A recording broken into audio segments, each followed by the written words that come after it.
guys, you may have noticed I got my hat back. I said that last week, but then, if you didn't get there fast enough, there wasn't a video last week because people were like, calm the down, Tribble. And I was like, well, why don't you? Yeah, okay. So from now on, this is going to be a lot more awkward for me to do because since I've been doing the videos with my friends, I thought I should share that I have this account with them, and now they watch the videos, and some of them are subscribed, so now it's going to be like, whoa, I'm vlogging, and my friends might be watching, and this is awkward. Now this means I can't talk about them. All the horrible things I would have said. So today I'm here to talk to you about the most epic movie ever made. Army of Darkness, yes. Alright, so first is this guy that works in S-Mart, which is like, you know, Kmart, Walmart, same thing. So he works there, and for no reason he's studying a book called the Necronomicon in a cabin in the forest.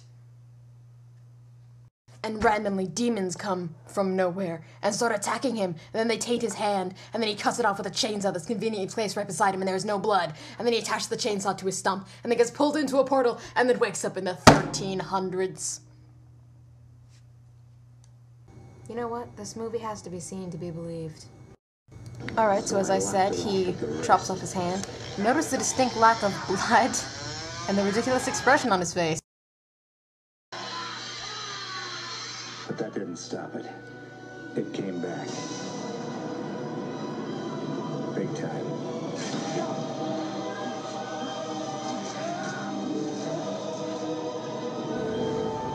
May I point out that at this point he's holding on with a chainsaw attached to his hand.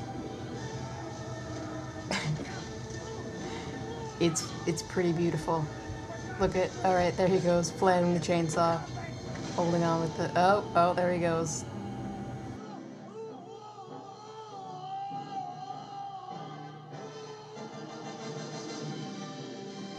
Bill Campbell, worship this man as a god.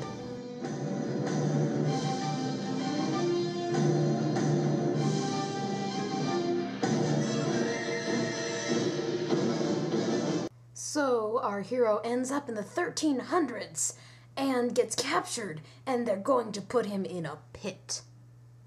Pits are not good. Into the pit with those bloodthirsty sons of balls! No!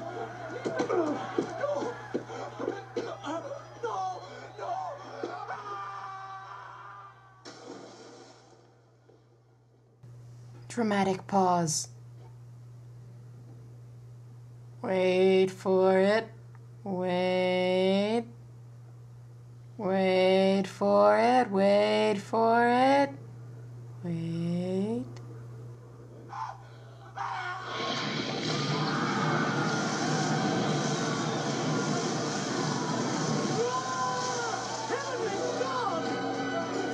Heavenly God indeed, underpaid extra. Heavenly God indeed. And it's at this point that you have to ask yourself, what could be down there that can spew blood? Like, I mean, when you kill someone, there's a blood splatter, but what spews it upward? And what kind of man was that to have so much blood that went like 10 feet in the air for like 5 seconds? Well, as it turns out, this guy can. And he proceeds to beat the crap out of our hero.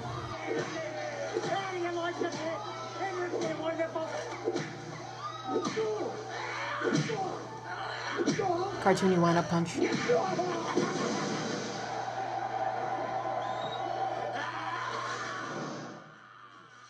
Check out how much of a ninja this guy is. Where does he get his training? He's lived in a pit his whole life. But as much as a ninja as this guy is, I still don't see how he could send blood spewing up 10 feet in the air and make that extra say, Mother of God, or whatever he said. I don't know. And now they're putting spikes in.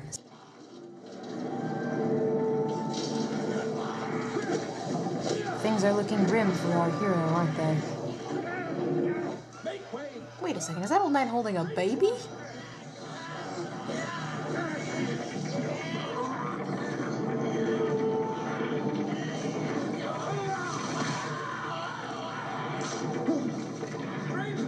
No, my mistake, it was a chainsaw in a blanket.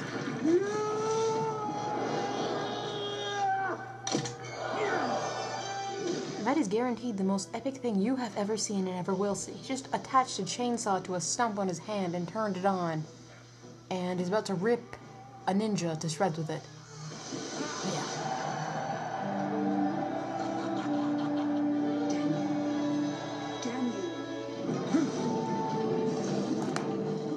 I like how my mouse just shows up there. Don't mind me. Alright, things are pretty tense. They're about to get tenser as a monster comes out of the wall. Best part about this is that it actually looks like a guy in a Halloween costume. Like, you get that mask at the dollar store. And I love it. So he gets out of the pit and he says something brilliant. You know your shoelace is untied. I can't imagine this man's thought process here. He doesn't even have shoelaces. Hell yes. All right.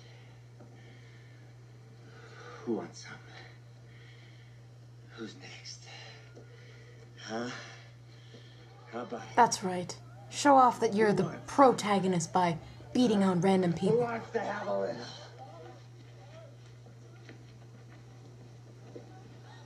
You. Your beard is too funny. You want some more? Huh? You want a little? Funny beard man looks so confused. He's like, what? Do you? You want some more? Huh? Huh? And don't you forget it, mister. Funny beard man has to hit someone. He feels insecure. Sir, can we just pause here and notice that no one in the entire village is wearing shoelaces? Do they even have them? For that arrogance, I shall see you dead. Protect the beard!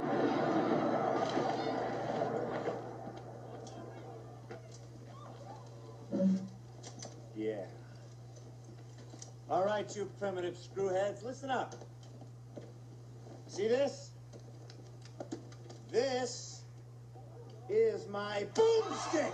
Did I mention how much I love this movie? So then our intrepid hero gets a girlfriend with an awesome line. Like this. Give me some sugar, baby. What a ladies' man. So then he has to go on some quest to find some book to get him back home. And he's riding his horse and he gets chased by some unseen thing because they were probably low on money. So they just had a bunch of shots of it chasing, like, not it, like, from its perspective. So it just had, like, chase, chase, chase, chase from, like, his feet. So it was, like, the height of a squirrel. And it's him going, oh, dear God, and running away. So you assume it's not a squirrel, but you don't know.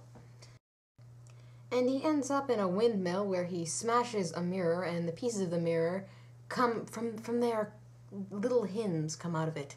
And they attack him and laugh at him and tie him down until he shoots them all. And then he splits in half like an amoeba and suddenly has an evil twin. I'm bad, Ash. And you're good, Ash. He said ash, but it sounded like ass. Little two-shoes. Little goody two-shoes. Little goody two-shoes. Little goody two-shoes. Randomly starts beating him. Brilliant plan. So our good guy does what any good guy would do. What I would do. He shoots him in the face. Goody two-shoes that. So exactly what you'd expect to happen happens. He chops up his evil twin's body, then buries it. Then it comes back as a zombie. Then it raises an army. Then it attacks his newfound 13th century friends and he has to protect them. And then it kidnaps and rapes his girlfriend and turns her into a zombie. And then they have an epic battle. And then they blow it up with a fertilizer bomb. The end.